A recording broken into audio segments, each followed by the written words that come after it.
महाराष्ट्र के मंत्री भरत गोगावले द्वारा रश्मि ठाकरे पर की गई टिप्पणी को लेकर शिवसेना उद्धव ठाकरे गुट की महिला पदाधिकारी आक्रोशित हो गई हैं।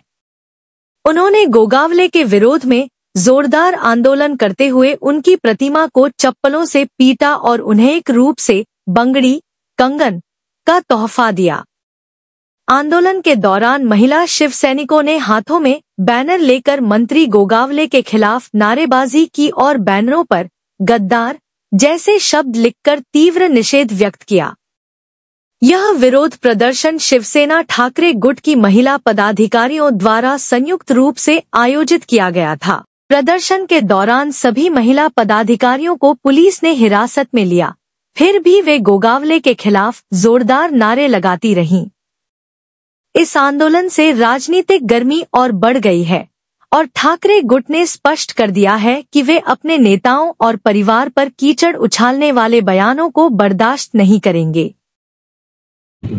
आज रश्मीवहिनी उद्धवजी ठाकरे साहेब हा संपूर्ण महाराष्ट्रातील शिवसैनिकांचा महिला आघाडीचा अभिमान आहे आणि आज आमच्या माते सन्मान मासाहेबांनंतर आम्ही सगळ्यात जास्त सन्मान देतो तर तो रश्मीवहिनींना देतो। आज मासाहेबांच्या जागी आम्हाला रश्मीवहिनी आहेत आणि भरत गोगावले या गद्दारांनी आज आमच्या रश्मीवहिनींचा अपमान केलेला आहे।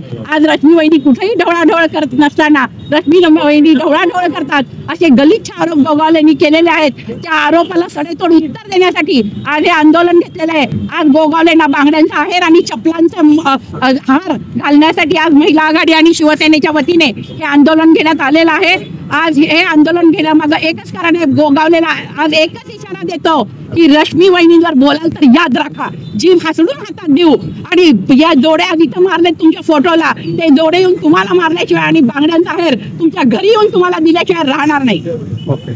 उदासन असलेले आमचे रश्मीवहिनी ठाकरे यांच्याबद्दल आता ज्यांनी मातोश्रीचं खाऊन मातोश्रीची गद्दारी करून जे आज गद्दार गटामध्ये गेलेले आहेत अशा एका व्यक्तीने आमच्या सन्माननीय वहिनी साहेबाबद्दल असं वक्तव्य करणं म्हणजे हे संपूर्ण स्त्री जातीचा अपमान आहे।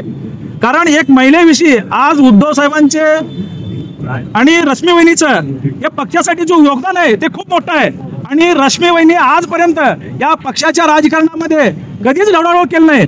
असं असताना तुम्ही तुमचं चाटुगिरी आणि तुम्हाला काहीतरी तिकडे मिळावं यांच्यावरून बोलल्यावरती यासाठी जर तुम्ही रश्मीवहिनीबद्दल जर बोलत असाल तर आज शिवसेना महिला आघाडीच्या वतीनं तुम्हाला बांगड्याचा आहेर केलेला आहे आणि जोडेमार केलेला आहे। जर इथून पुढे असं तुम्ही वक्तव्य केलात तर शिवसेनेच्या वतीनं जिथं जिथं भरत गोगावले येईल तिथं आम्ही संपूर्ण महाराष्ट्रामध्ये काळा बसल्याशिवाय आम्ही स्वस्थ बसणार नाही।